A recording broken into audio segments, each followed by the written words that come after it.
Hello and welcome. I'm Joanna Junak and this is GFN News on gfn.tv.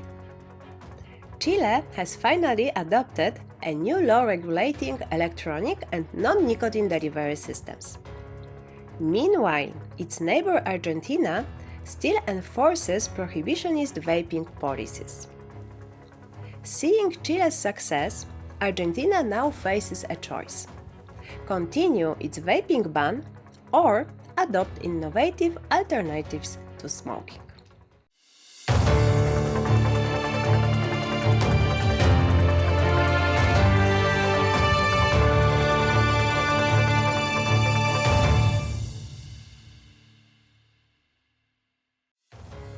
Joining us today to shed light on Argentina's situation is Federico Fernández, CEO of We Are Innovation. Hello, Federico. What are the key differences between Chile's approach to vaping regulations and Argentina's prohibitionist stance? Yes, Joanna, as your question, said so. I mean, Chile has smart regulation now, and Argentina has a prohibition. So let's say there's a huge difference, even though it's worlds apart. Even though the countries are so close, and then share a very long frontier between the two of them, but the differences are quite big. Just to make a little bit of history, Joanna. Chile had, a very interesting scenario until a month ago, because Chile had, a very particular regulatory framework, an innovation, if you will, which is that vaping liquids were allowed to be sold on pharmacies, but no pharmacy ever got a license to do that. So, it was a de facto prohibition. Argentina has a different situation. In 2001, the ANMAT, which is like the FDA of the country, banned vaping, and since then it has been prohibited. Unfortunately, in 2016, this prohibition was ratified. So it's been a completely different scenario between. I mean, now it's a completely different scenario between the two countries. What Chile has done is quite interesting, because it has now a smart regulation that provides an adequate limits for nicotine, proper labeling, and of course protects the underage population. So it's a major victory what happened in Chile, and perhaps Chile has the best vaping regulation in the world. This is something to be discussed, but it's something we should keep an eye on it. Scientific evidence shows that vaping is 95% safer than smoking, and some countries are already adopting this knowledge in the regulations. So, why does Argentina still continue to ban vaping despite this evidence? Well, that's a $1 million question. I think there are several misunderstandings that you could go back to the banning in 2011. The ban happened because some probably bad actors were trying to bring huge containers from China with vaping products, and they were saying that this was, not a pharmaceutical product. It was like a food product or something like that. And then the ANMAT intervened and said, okay, let's ban it and let's see what happens. And then inertia, started acting, and things didn't change for a long time. There's a lot of misinformation, as you know, Joanna. There's a mythology that basically has has created this image that vaping is as harmful or even more harmful than smoking. And this is repeated by even scientific organizations, which is, quite, sad. So this has created a lot of fear.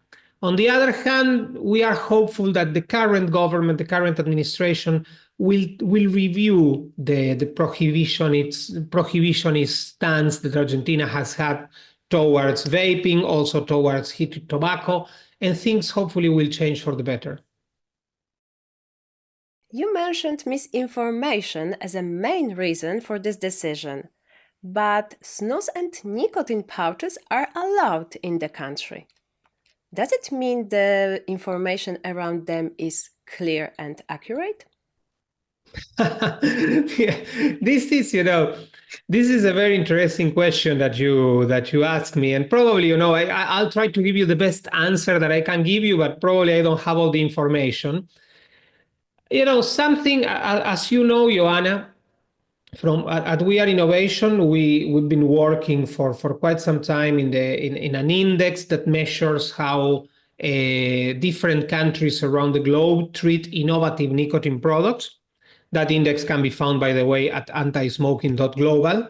And one of the lessons that you quickly learn by taking a look at the research that we've done is that in most countries, of course, there are exceptions, but in most countries, regulation or rules around innovative nicotine products tend to be very precarious, tend to be not guided by rationality, by a principle of openness towards innovation, but it's more like a jungle-like scenario. And I think in the case of Argentina, going to snus and nicotine pouches, if you take a closer look, what you see is that none of those products have a framework for specific for them. I think they are basically under the radar. Snus is virtually impossible to be purchased in Argentina. Pouches are a very small part of the market, and they are still highly restricted.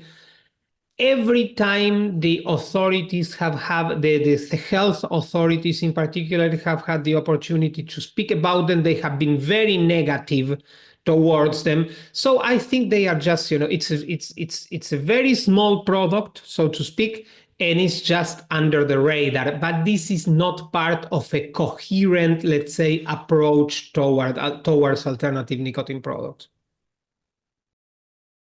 So, looking at regulations in other countries, what nicotine policy models could Argentina adopt?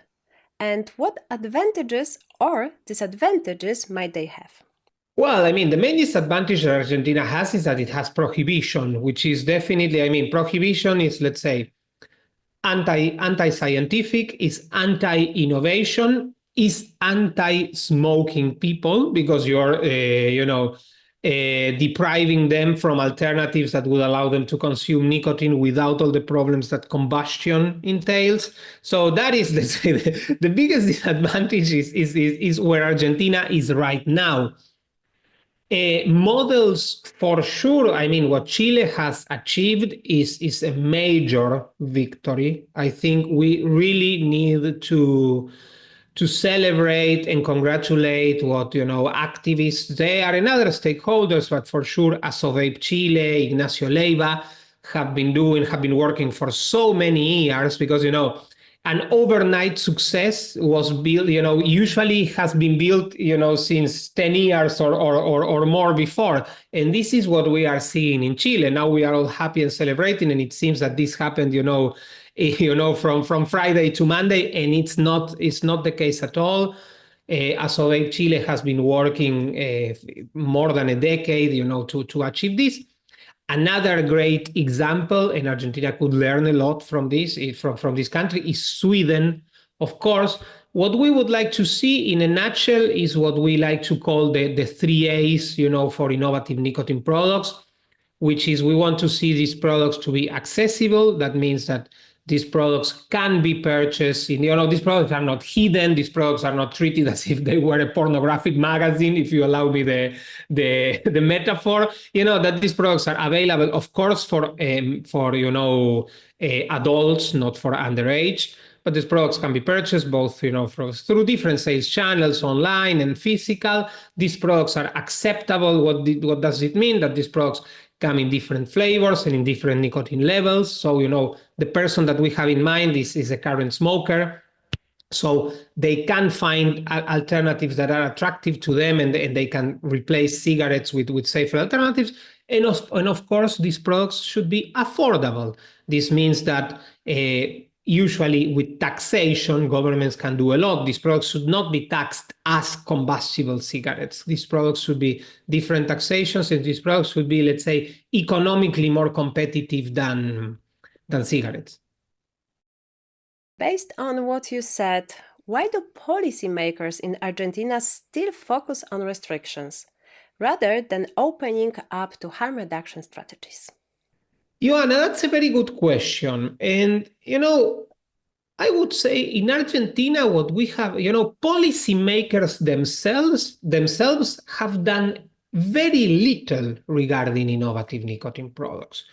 As we were talking earlier, UNMAT, let's say an unelected body was the one that banned vaping more than 10 years ago. Heated tobacco was banned by the health ministry. This was not part of the conversation. This was done a few years ago, literally weeks before the administration finished and was replaced by a new government.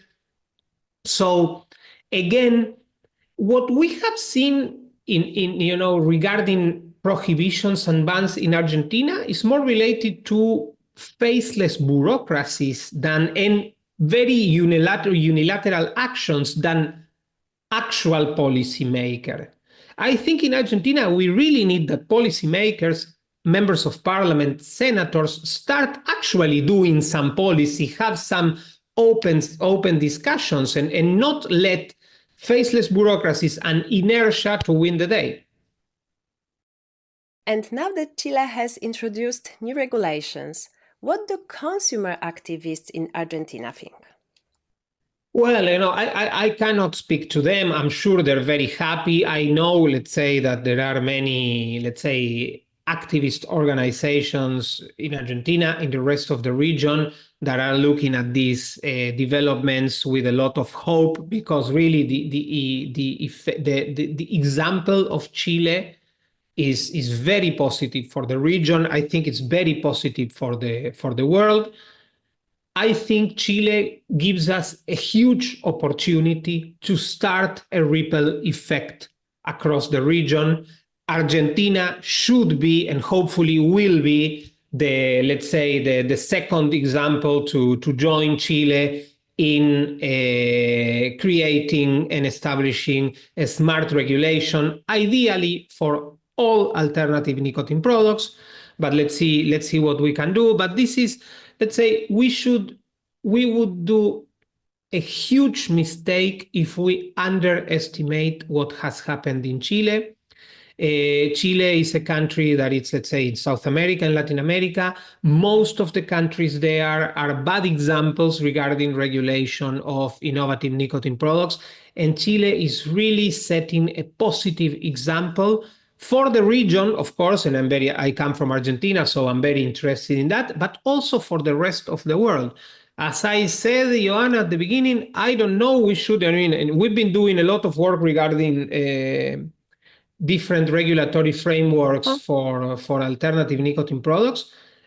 And I think we could have a very serious conversation on whether the smart regulatory framework that Chile has established for vaping is the best of the world. And that, again, that comes from Latin America, that comes from South America.